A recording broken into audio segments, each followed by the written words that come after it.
Good evening. You're listening live to the Extreme Movie Show. I'm your host, Rob, broadcasting to you from Central Florida, the Pine Hills Palace, just west of it, actually. RDV, you're from the Great Midwest, and as I like to say, I like to think that my German Shepherd, Czechoslovakian Shorthead Reds, not sables, Max and Daisy, that patrol my 10-acre ground here by a tiny lake, like to keep me safe because of all the hood rats and violence that goes on here in Pine Hills.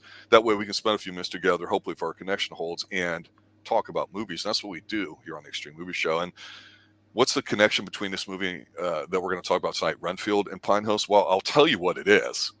The writer's from Winter Park, which actually is the upscale old money part of Florida. Technically, it's its own city. And, my powerlifting gym happens to be pretty close to it. So it's kind of like an interesting thought because I had to look this guy up, RDV, and this is why.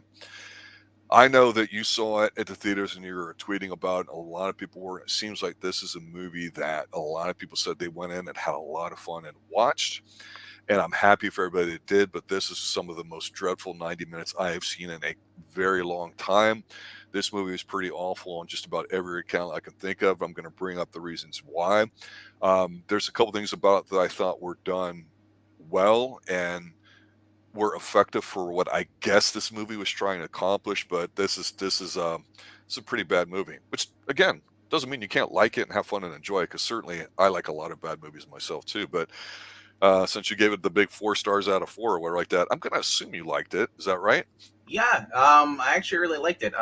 This is also one of the reasons why I liked it more than you probably, because this is the Rick and Morty writer doing the screenplay, but actually the story was done by Robert Kirkman, who's one of my favorite comic book writers. And he is known for Invincible.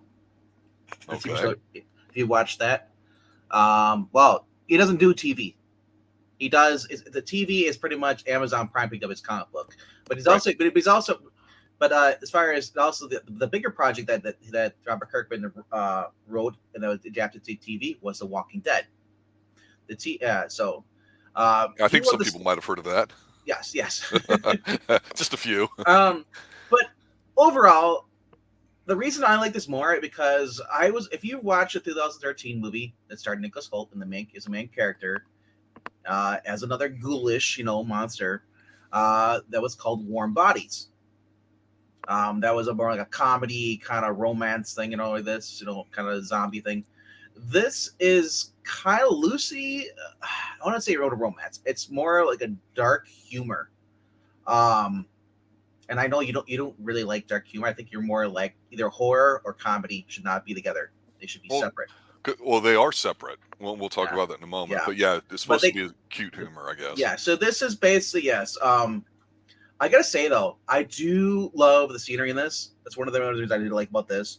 It's obviously this is Universal. It's basically like Universal kind of like making a mockumentary of their own Universal horror movies back in the day. Let me pause you right there because I want to say that what you're saying right now, I think is absolutely probably the biggest plus of the movie, is that Universal, unlike other companies, was not afraid to sit there and say, yeah, the Mummy might have not been what we wanted with Tom Cruise and they canceled the Dark Universe. I've been pleading for years now that if you give people small micro budgets types of films like Invisible Man and Malignant and all these, you can still make a great movie. And to your point, the best thing about this is Universal said, hey, we can keep our interpretation of Dracula somewhat relevant and let people know that horror movies, even today's modern comedy ones, because they're not really horror, relevant by letting somebody do what they want with them. And I thought that was smart on their part. You could say, well, no, it cheapens the brands and all that, but like I've told you, I'm a bigger fan of the Hammer films than the Universal when it comes to these, generally speaking. But I like them both. And to your point, and I'll just dive right into this and hand it right back to you. The best scenes were the black and white ones where they basically did a lot of the Hammers or the Universal stuff, because there's a lot of Universal shots and some Hammer shots in here too, if you're familiar with both. Yes, and as I was talking to Eric Breen the other day about this, he said for the trailer, and it clicked in my head because I was thinking like this looks really like Hammer, but then I realized, what he said about Nicolas Cage's performance, at least in the trailer, he said he looked like Bela Lugosi, the version of the Universal Dracula, more of a kind of a comedy, but still serious, but still had some comedy aspects to it. not really meant to, but it happens because that's the way it was. There's written. Well, the Um, other, I was going to say, the other strength I thought this movie had, despite the stuff I'm going to eviscerate it for, is, and again, Nic Cage is a negative to me in this film. I'll explain why later. However, what was positive about him and some of the things they did in here is, to your point, I thought some of the sets and scenery looked fantastic, and there was definitely a practical effects component to this that I thought, shit, this looked a little bit better than I thought it was going to, especially early on. I I, mean, without yeah, if they had only stayed in that direction, is all I could kept thinking to myself. I think the reason why a lot of people probably didn't like this, and there's no slight towards the actress, but Aquafina's character. Yeah, and I'll be honest with you, I don't know who she is. I heard she was, I guess, one of those crazy rich Asians or something. Yeah, This movie, look, let's just be straight. The idea is, okay, Nic Cage playing Dracula in a comedy. Okay, I get it. Whether you like Nic Cage or if you're somebody like me that's gone out for 20 years, he's only yeah, done maybe one or two watchable things. That's fine. and And you have this other cast of stuff. This person was annoying. The movie was almost focused more on her. Aquafina, excuse me, I'll have clearly Canadian because I'm a friggin' snob. I'm sure that well, would have been it better. was equally Renfield and Aquafina. Aquafina is just a girl that he actually was a cop that he basically starts to have feelings for. It becomes kind of mutual towards the end. But I said it's Nick. It's a Nic Cage movie, as Ed says. So these are straight to DVD movies, the Nicolas Cage stuff. Yeah. And the fact they released it at theater, and I can't believe it was. Yeah, honestly, I thought it would be a little lot better. Maybe 20 years ago, maybe it would have done a little better. But I think a lot of people are just either they're really hung up on the superhero movies, or they would rather just watch straight horror. Like that's become the two big genres right now. Pretty much comedy movies are kind of going away of the dodo. Right. So, I mean, this would have been, like I said, this would have fit in early 2000s, maybe. Well, I think that when you talk about Nic Cage, he goes back to the very early 80s with acting and stuff. I think he's a Fast Times at Ridgemont High, he was a small character and some others, and people liked him and it meant something. And then people loved him in The Rock. People liked him, like, say, National Treasure. People thought that when he's focused, he's a little different, so he's engaging to watch. And I think a lot of people, I don't begrudge anybody for sitting there saying, hey, this movie looks dumb, this looks stupid, I'm going to check my brain, I'm going to want to go and have fun, and it's Nic Cage, I'm guaranteed to have it. I get it, I understand it, but I think the standard for him has been so low for so long that despite the fact he's hardly in the movie at all until really the last act, if you think about it in terms of minutes, on screen and everything, you're in a situation where you find yourself going, okay, I get Nic Cage early on, then I don't get him to the end. It's not really about him, and it's not true. really He was funny. in there throughout the majority of the movie. And then he was not the main focus. No, because it's called Renfield. It's not called Dracula. That was the whole trope of it. Right, but they pushed Nic Cage. Yes, it's Nic Cage as being Dracula because they're making fun of basically the last movie he did where he's a lawyer, thought he was becoming a vampire. Yeah. It's supposed to be a play on that. Yeah, I guess. But I don't consider Nic Cage to be a huge draw, But then again, I don't know how well that movie did. Pedro Pascal did. I don't know. I didn't look at that. I didn't watch that. Hey, Verity. Like I said, it's just Renfield. This is you're focusing on the actual servant, a guy who back in the early 20th century, basically gave up his life, and his wife and his daughter to basically serve Dracula. Now, as years later, he's tired of basically serving Dracula. He basically just so depressed. He just wants to either die, or move on. And Dracula is it's I guess you could say it's kind of like as far as when you see Nic Cage as Dracula, his character is kind of like not an idiot, but he clearly is not. He's a simpleton. Well, yeah, in the sense that he's not aware of the current culture and climate and stuff, which, like I said, if they should have went full instead of making it basically like horror, They should have just went full Leslie Nielsen comedy. Because I that's never because thought of that. because Leslie yes, Nielsen. Oh my God. Dead and because Loving It. Ooh, that's a tough one. uh, It'd have been more fun. yeah, like I said, I going through this other movie basically. Yeah, so basically he wants to get away from Nick Cage. You know, he joins this group. You know, Nicolas Cage wants to rise back to full power. And I love the makeup art they do on him because he was like Nick a couple years back before they started moving to Americas. Uh, Basically Dracula was attacked by Van Helsing and then was almost burned to death. You know, but so he's basically he needs blood, but Renfield is growing a conscience where he's basically feeding him. He's basically killing villains, bad people. But in order to sort of his himself back to full power quickly, he needs the blood of virgins or innocents and all this Good stuff. people. Yes, good people. Cheerleaders. Male or female, doesn't matter. I love though. I gotta say though, applaud for this movie for taking something that was in the trailer and actually having it in the movie. How often do you see that? Well, I'll be honest with you here. Yeah. When we talk about trailers and all that, the trailer, I told you this when we talked about it. I think I was the first one to see it. I said, hey guys, we got to talk about this Renfield when it comes out. And then it got super hot with everybody going, man, I'm going to go see this. It's Nic Cage as a vampire. And the problem is if it was just Nic Cage only as a vampire and not called Renfield, I thought this movie, look, I had no problems with the guy playing Renfield. I think this movie is written so bad because even though they try to make fun of it, light of it, Renfield's a loser schlub, and they're in a therapy session. They have this really cringy thing about ska music that they keep trying to reference that I'm sure nobody in the theater laughed about. And he's basically, you could argue that when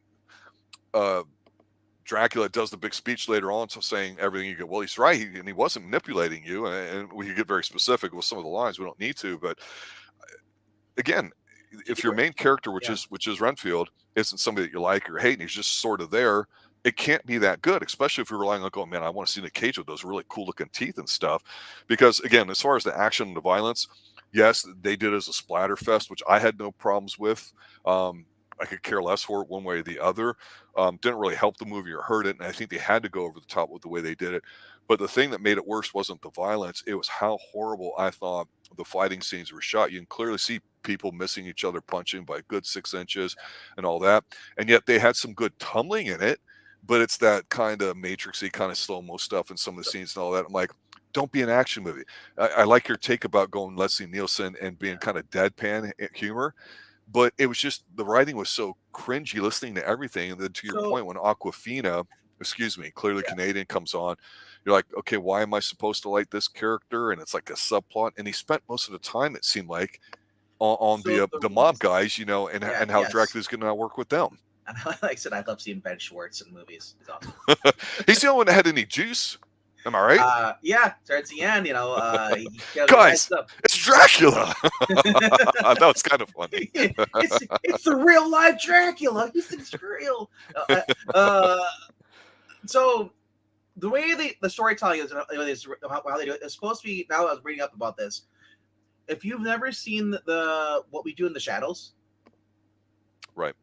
Yeah, you're not going to get this movie because it's basically a homage to that same kind of subgenre. Where like the villains aren't really that great villains. They're kind of like whatever, you know. Right. Yeah. But the girl was just saying about this movie, and that's nothing I didn't like about this movie being released not during October. This is a Halloween movie. Come on, why is this being released in April?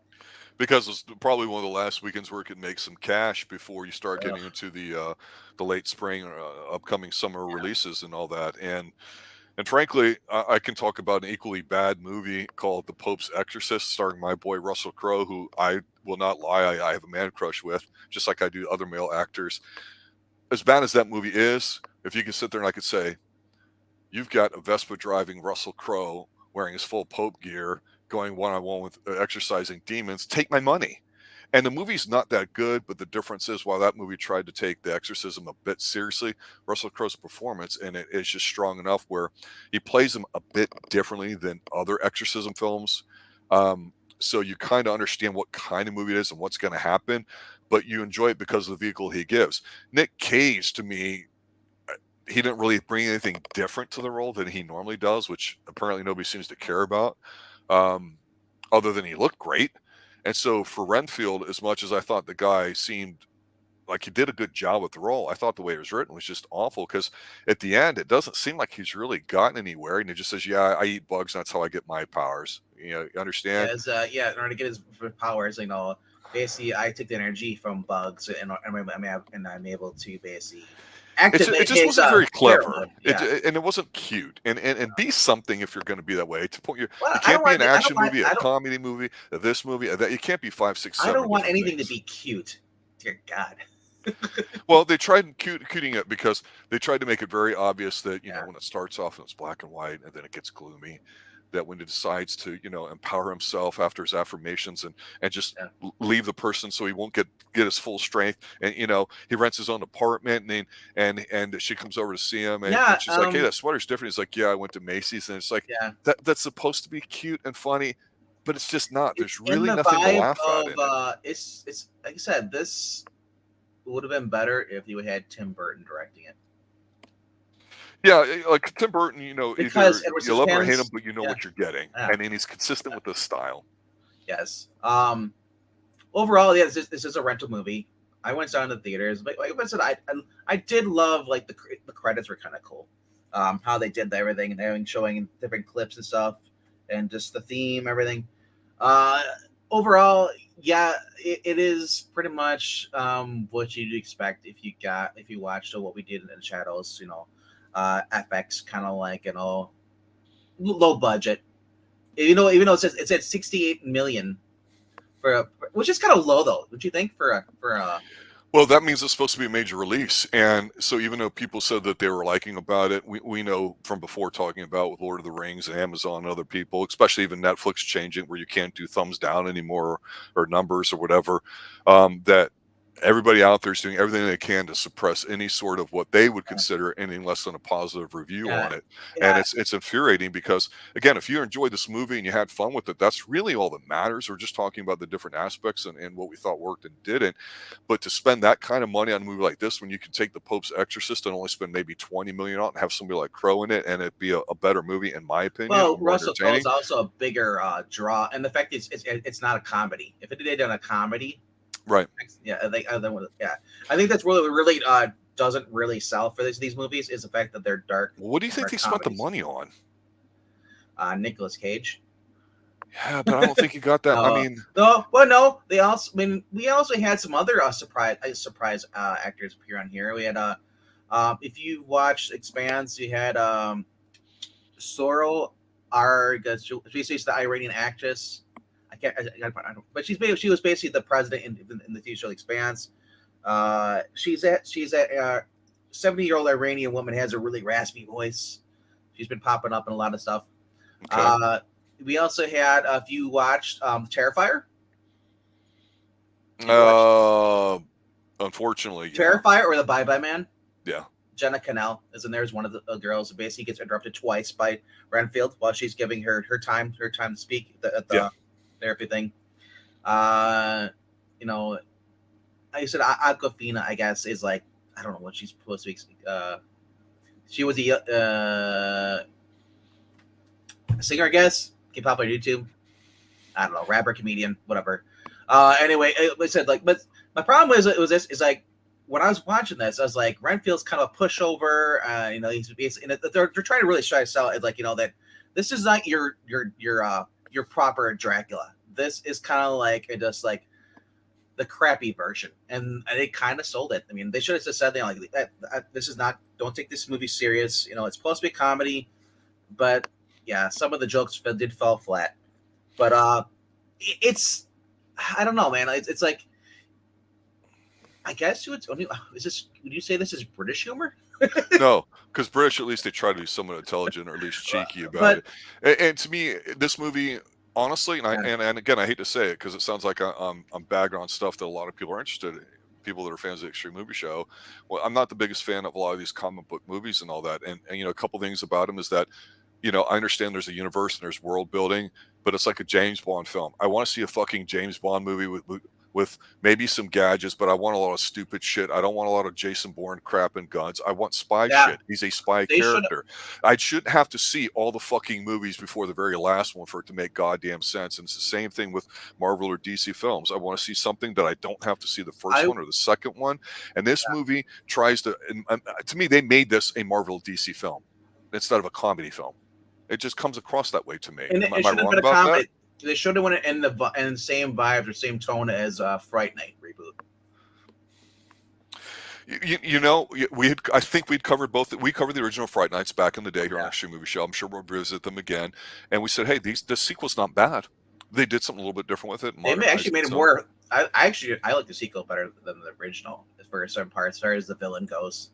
Yeah, Colin Farrell is the bad guy. And I think He's the alpha compared to the Chris Masterpeak, or whatever it is. Yeah. So with Renfield, the thing about it is it's an interesting idea changing around, and again, it's really a story about a loser guy that if you want to take this conspiracy level down a level or two, it's basically saying, hey, it's okay that you're a loser, and we can talk about psychotherapy with it, and all you have to do is just say it, and you'll be okay, and all that, and it's just kind of stupid because it's not about abuse or any of that kind of stuff that they really could lay into. You could have really had Nic Cage be a real asshole to this guy for most of the movie, and then he just fucks him over at the end, and that would have been a lot more satisfying, even in a comedy. And they don't do it, and that's where they're really weak. They dress it up into psychotherapy nonsense, all this babble crap, and it doesn't help the movie be funny. Yeah, like I said, they really just made it seem like that like nothing was serious in this. Even the cops were just kind of over the top, or they were fat and lazy, of course, basically the whole recap is that Aquafina's father, basically her father was a good cop in New Orleans, was killed in the line of duty. We find out later that this mob boss, basically, basically Bella Francesca, basically is running New Orleans. She owns the cops. Had Aquafina's father killed with her.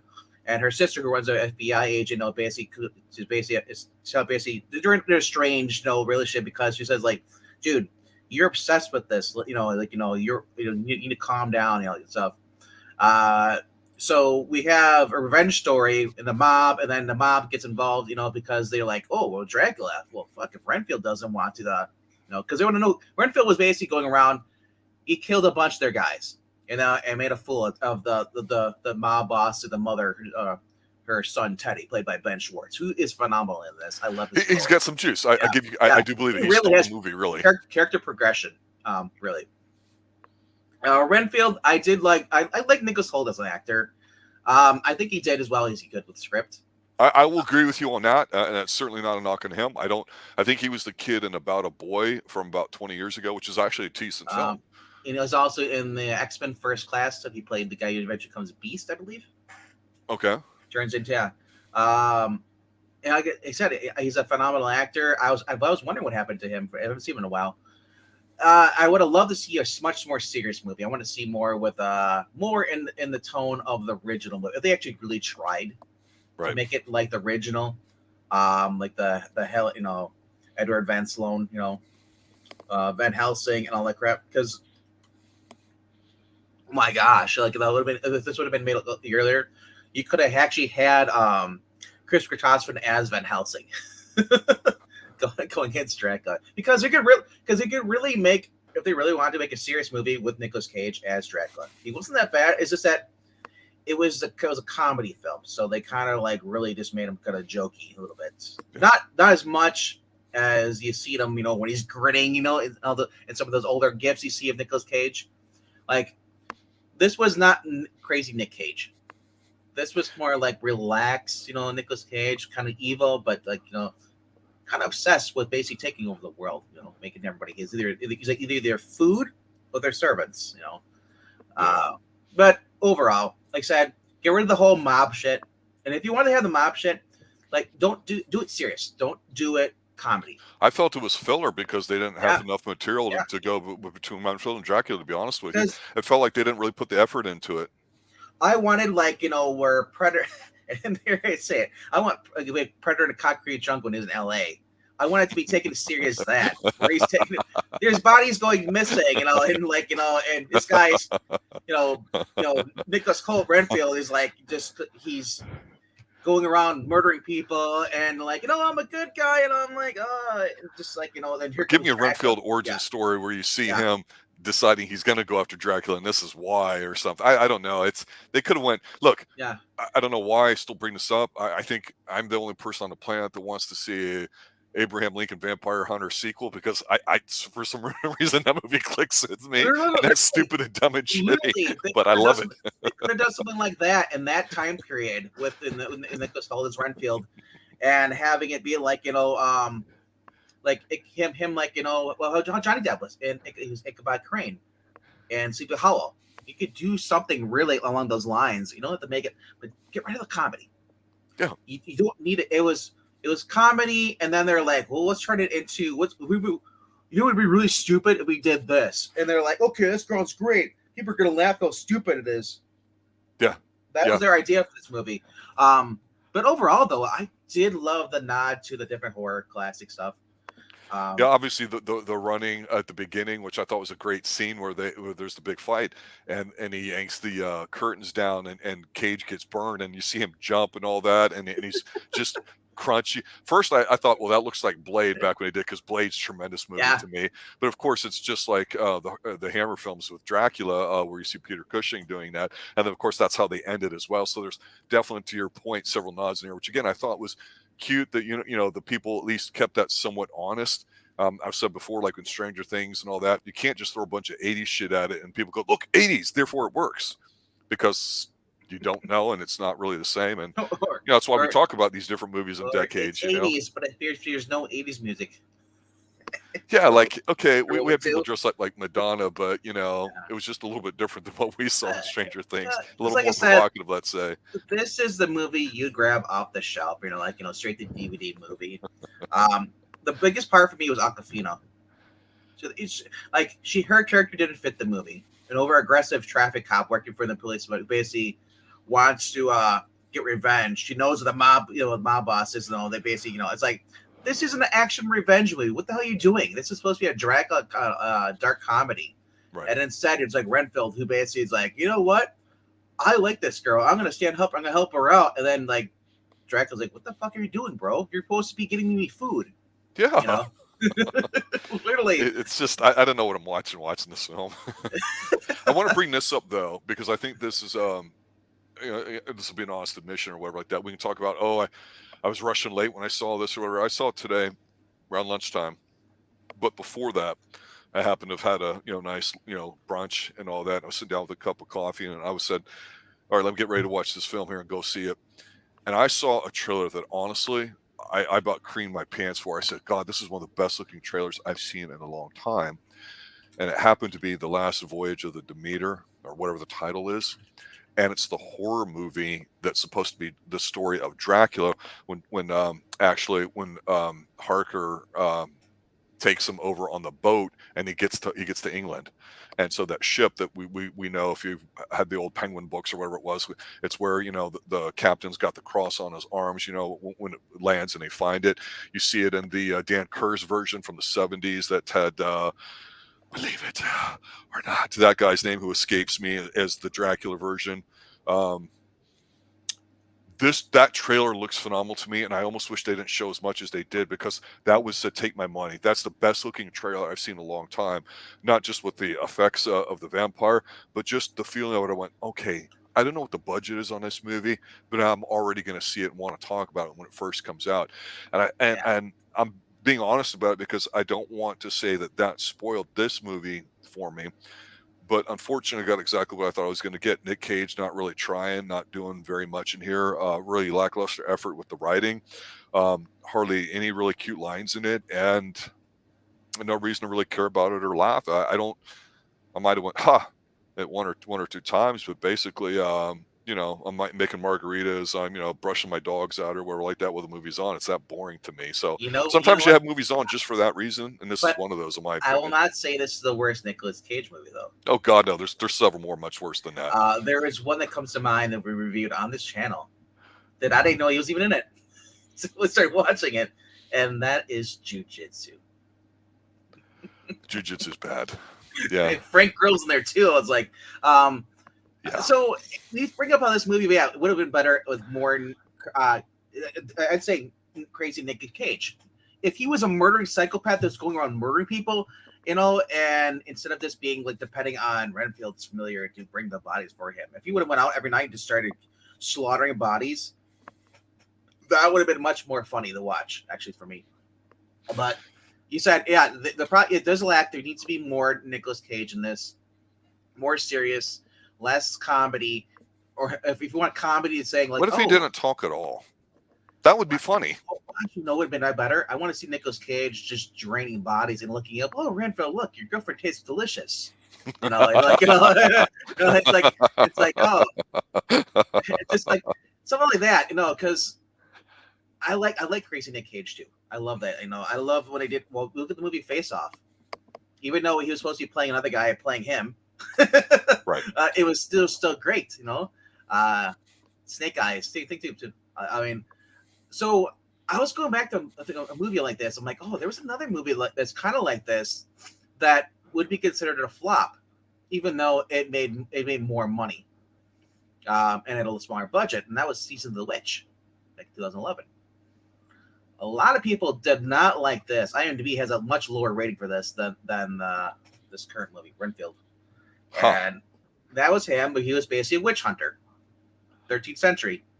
And people were like, "Oh, it's Nicolas Cage." Like, what? Being the main lead hunting down witches? Boring. I gotta watch this. Like, that's the thing about it. It's like Nicolas Cage, has done so many movies, and it's become a fad lately that after he does one or two bad movies, people are like, "Oh, it's Nicolas Cage. I don't want to watch it." Well, that's the problem. Is that I think the younger generation generally would go, "Oh, that's that guy who blah blah blah," and so they haven't had their fill of it. And like I say, it might have been cool, but he was considered a very good, actor with some quirky roles and an interesting personality that was just different, especially in the 80s and 90s. And then, of course, with The Rock and some other things, you're like, yeah.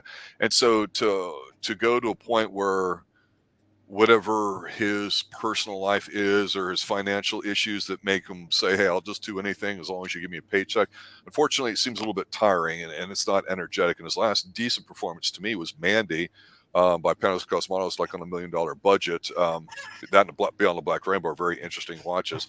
But other than that, several of them that we've covered have just not really done it. And I'd like to have Nic Cage make at least a couple decent films before he kind of pulls it, because he's maybe 60. He's still got some time, and he's still going to be doing a lot of movies. I do appreciate the fact he'll take on almost any role. I do. It's just that he's mailing it in.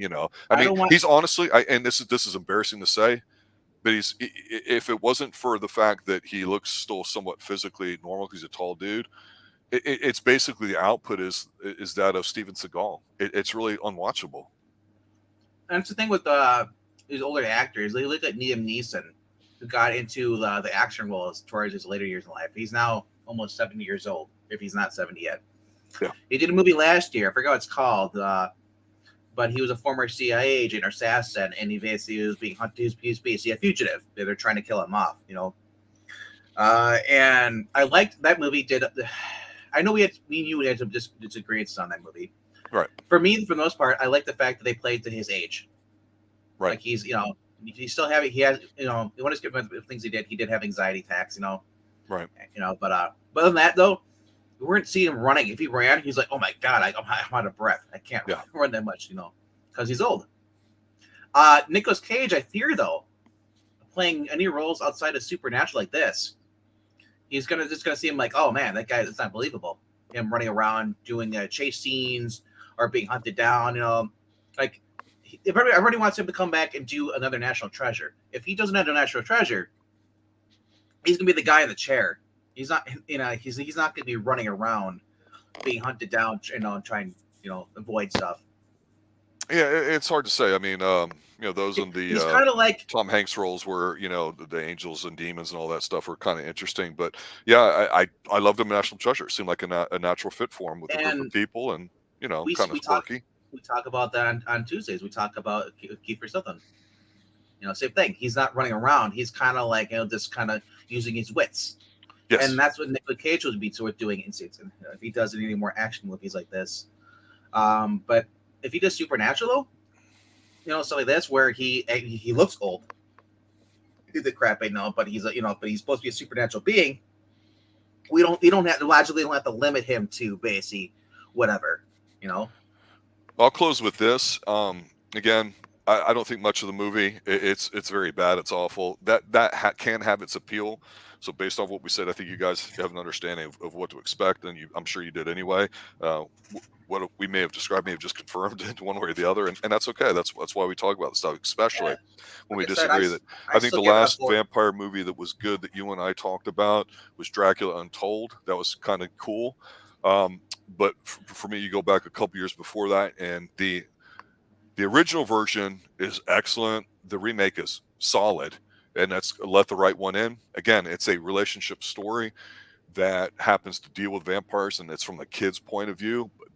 Those are tremendous watch. Those are tremendous films, especially the original. If you want something to really sink your teeth into, pun intended, check that thing out. And the reason why I mention that is because before this, at 6:30, I just covered one of the first male bromance movies, Brian's Song, which is tremendous, and I just watched that the other day, and I'm like, man, I got to talk about it. It's really good, and it's just a story about the friendship between two people, and everything else is there to support it. I think it's a very good movie that is done very well, and I explain why I think it's effective in there, and a lot of it just has to do with, hey, we're not trying to be cute or add crap to it that doesn't support the story. And again, it comes down to it that every decision to be made is to support that. Unfortunately, this movie here tonight, Renfield, you didn't come away thinking of Renfield as his own character, as his own man or whatever, because I had too many side characters, too much nonsense with it. And despite they pushed Nic Cage and it's supposed to be about Renfield, that's automatically not going all in on what you want it to be. And if you want this to be a goofy ass character later and make a franchise out, which most people want to do, they should have went a different route with this. But yeah, awful movie, one of the worst I've seen in a long time. One could say it's Morbin time when watching this, because we get Renfield, who has his powers, for Dracula, but doesn't want to be the familiar anymore. Ben Schwartz ends up getting some powers, becoming the new familiar for Dracula. Gets the powers. We get them fighting against each other. There you go. That's the plot of Morbius. So simple. It's not. One wants powers, and one is tired of being, Mm-hmm. Anything you need to plug before we call it a night? Not much. If you guys want to go check out at 7:15 or Central, 8 p.m., 8:15 Central, or 8:15 Eastern. There's gonna be a reading uploaded on there. Golden Age Hawkman, where he does kill his villains. And Tuesday night? Tuesday nights, we're doing Rabbit Hole, and then obviously Tuesdays and Thursday nights at 8 p.m. Central over on Xtreme, on Kiki Puppet Show. We talk about comics week. Yeah, and for those with Wayward Pines, that's blowing up for us here. Normally we would do that, but Professor Pixels had some outside commitments he's had to honor, so he wasn't available today for it. We hope to get back on track on that. If not, we'll do some fill-ins, but we're going to continue doing Wayward Pines. We're a little bit behind on our James Bond review because our next movie is, our last one was For Your Eyes Only, so the next one after that would be Octopussy. We're going to be getting to that soon. Interesting stuff to talk about here on Xtreme Movie Show, and that's why we love it when you guys spend a little bit of time with us kind of going over stuff, and that's why we talk about it, because based on how we talk about it, it may make you want to see it or not, or guys might have some suggestions, and it's just fun to kind of talk about them, even when we, flip sides of the coin here too. So like I said, thanks for watching and listening, guys. It's really something we appreciate. Renfield movie, it's slightly blood mid for me. Yeah. Octopussy. When he goes, oh, that's a nice tattoo you have. What is it? She goes, oh, that's my Octopussy. And he does that Roger Moore kind of look. It's great. It's good stuff. Unfortunately, got kind of back to old Roger rather than the suave, dangerous Roger from For Your Eyes Only, the serious one, which I kind of like too. It certainly wasn't any Moonraker by any means. All right, guys. This has been a Dan Curtis production. It's not been a Dan Curtis production. It's not been a Quinn Martin production. And no, I did not make this either for the TV show, guys. Okay, it's we'll get that right one of these days here. Yeah. And I do not say blah blah blah. All right, good night, guys. He's trying to send a message to Pixel. Guys, have a good night. Thanks for letting everybody know that we exist too. When you retweet and all that, it means a lot. We get a lot of new subscribers. We're at 982. We're closing on 1,000. It's going to be pretty awesome once we hit that. That means something we never thought would happen, and it sounds like it's going to happen sometime this year, only with y'all's blessing. Have a good night. As always, stay extreme. Night, guys.